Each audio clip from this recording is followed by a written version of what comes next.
31st night కి farm house book చేసుకుని friends తో ఎంజాయ్ చేయాలనుకుంటున్నారా? అయితే వెంటనే డోసే యాప్ ని డౌన్లోడ్ చేసుకుని బుక్ చేసుకోండి. నమస్కారం. నేను రమారావి. 2025ని పూర్తి చేసుకుని 26లోకి వెళ్ళబోతుంది. ఈ సంవత్సరాన్ని ఒక్కసారి వెనక్కి తిరిగి సింహావలోకనం చేసుకుంటే ఈ ఏడాదంతా ఎండలు ఎక్కువ, వానలు ఎక్కువ, రైతు సోదరులు చాలా ఇబ్బంది పడ్డారు. ఎన్నో రకాల విచిత్రమైన ప్రమాదాలు, పశు ప్రమాదాలు. ఇక ఒకటేమిటి, ఎన్ని రకాలు లేఓవర్లు, ఉద్యోగాలు పోవటాలు, ఉద్యోగ భద్రత లేకపోవటము, విద్యార్థులకి ఫారిన్ వెళ్ళే అవకాశాలు కొంచెం సన్నగిల్లిపోవటము, ఎన్ని రకాలో కనపడ్డాయి. అసలు ఎప్పుడూ చూడని రకపు వ్యవహారాలన్నీ, తుఫాన్లు అవి కూడా కొత్త కొత్త పేర్లతోటి చాలా చూసాం. 25 వేగంగా గడిచిపోయినట్టు అనిపిస్తోంది. ఈ వేగంలో ఎన్నో వినాశనమైన వ్యవహారాలని మనం చూస్తూ ముందుకొచ్చేసాం. అయితే వచ్చే సంవత్సరం ఎట్లా ఉంటుంది అనేది ఎప్పుడు కూడా మనకి ప్రశ్నగానే ఉంటుంది. ఈ 20 డిసెంబర్ రాగానే 10-15 రోజులు గడవగానే నెక్స్ట్ ఇయర్ ఎట్లా ఉంది అనేది చెప్పడానికి ఎన్ని రకాల ప్రాఫెసీలు వస్తాయో, ఎంతమంది ఎన్ని రకాలు చెప్తారో, సోషల్ మీడియా అంతా అదే జరుగుతూ ఉంటుంది. పేపర్లలో, పుస్తకాలలో, పత్రికలలో, యూట్యూబ్లో, మా సుమన్ టీవీలో కూడా వచ్చే సంవత్సరం ఎవరెవరికి ఏ రాశుల వాళ్ళకి ఎలా ఉంటుంది, ద్వాదశ రాశుల వారికి ఉన్నటువంటి ఫలితాలు ఇవే మాట్లాడుకుంటూ ఉంటాం. అయితే ఈ ఫలితాలకి ఏముంది కానీ మనకి మనం ఆలోచించుకోవాలి ఎప్పటికప్పుడు.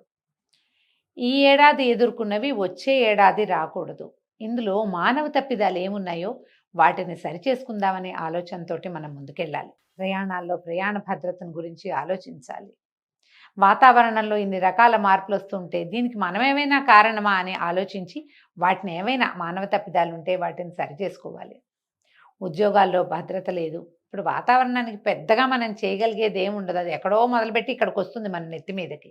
కనీసం మన ఉద్యోగాల వ్యవహారం వరకు మనం చేసుకోవచ్చు కదా. మన ఉద్యోగాల్లో కష్టపడి పనిచేసే ఆలోచన చేయాలి. ఉద్యోగాన్ని నిలబెట్టుకోవాలి. విద్యార్థులు మరింతగా ముందుకెళ్ళాలి, మరింత బాగా చదువుకోవాలి, దానికోసం ప్రయత్నం చేయాలి.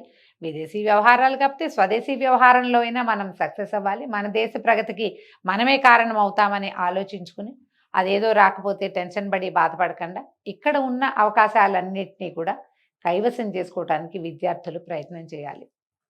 ఈ సంవత్సరం అంతా ఎలా ఉంటుంది అనే ఆలోచన కాకుండా ప్రతిరోజుని మన రోజుగా చేసేటువంటి ఆలోచన కనుక చేస్తే అంత ఇబ్బంది ఉండదేమోనని అనిపిస్తుంది. ఇప్పుడు ఈ సంవత్సరం చూసినటువంటి వానలు, వాటి వల్ల రైతులు పడిన ఇబ్బందులు, ప్రజలంతా పడిన ఇబ్బందులు, వాటిని తలుచుకుంటే వచ్చే సంవత్సరం మళ్ళీ ఇలాగే ఉంటే ఎలాగరా దేవుడా అనిపిస్తుంది. కానీ అట్లా ఆలోచించాం కదా. మనం ఏమనుకుంటాం, హోప్ఫుల్గా వచ్చే సంవత్సరం బాగుంది, గోచారం బాగుంది, కాలసర్పయోగం తప్పిపోతుంది ఫిబ్రవరి తోటి, గురుమౌఢ్యం పోతుంది, తర్వాత మంచి రోజులు వస్తాయి అని హోప్ఫుల్గా వెళ్తాం. ఈ హోప్ అన్నిట్లలో అన్ని వేళలా ఉంటేనే మన జీవితం బాగుంటుంది. దీంట్లో మొదట మానవ సంబంధాలు మెరుగుపరుచుకోవాలి. ఈ 25లో మనం చూసిన ఈ రకరకాల సమస్యలతో పాటుగా విచ్ఛిన్నమైన మానవ సంబంధాలని విస్తారంగా చూసాం. పేపర్లకు ఎక్కిపోయి, టీవీలకు ఎక్కిపోయి, సోషల్ మీడియా అంతా ఎక్కిపోయి, వివాహ సంబంధాలన్నీ విచ్ఛిన్నమైపోయి, రకరకాల దుష్కరమైన హత్యలు లాంటి వ్యవహారాలు కూడా చూసాం మనం. వీటన్నిటికీ కారణం ఏంటండి? మనలో ఉన్నటువంటి మహత్వాకాంక్షలే కాదు, మనకే ఎంతసేపు ఉన్నది చాలదు, ఏదో కావాలని.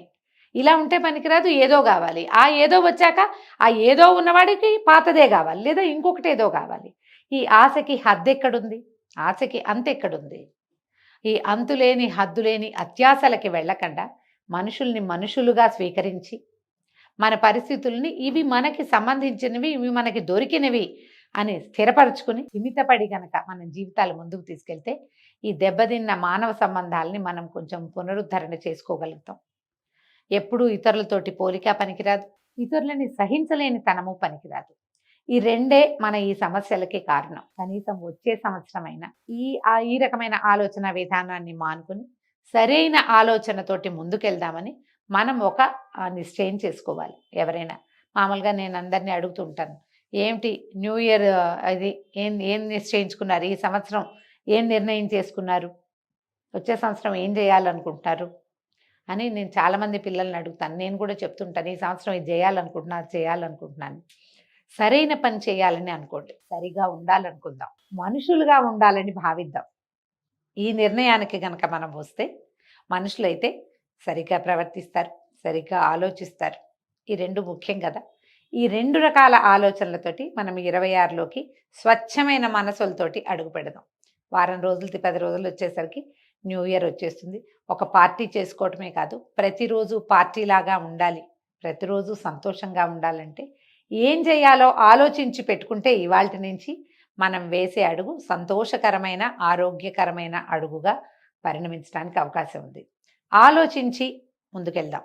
ఇందులో మనతో పాటు మన సమాజం, కుటుంబ సమాజం, మన స్నేహితులు, మనం ఉద్యోగంలో ఉంటే కనుక లేదా వ్యాపారంలో ఉంటే మన సంస్థలో మనతో పాటు పనిచేసేవాళ్ళు, మన కింద పనిచేసేవాళ్ళు, మనతో పని చేయించుకునేవాళ్ళు అందరూ కలిసికట్టుగా సంతోషంగా, ఆనందంగా, ధైర్యంగా ఒక మంచి సమాజాన్ని వైపుకి అడుగు వేద్దామని కనుక భావిస్తే ఈ వస్తున్నటువంటి సహజమైన వాటిని మనం ఎదుర్కోగలుగుతాం. అసహజమైన వాటిని మనం అసలు తీసేయగలుగుతాం. ఆలోచించి 26లోకి అడుగు పెట్టండి. రోజు ఆలోచిస్తుంటే మంచి ఆలోచనలే వస్తాయి. ఆలోచించండి. నమస్కారం.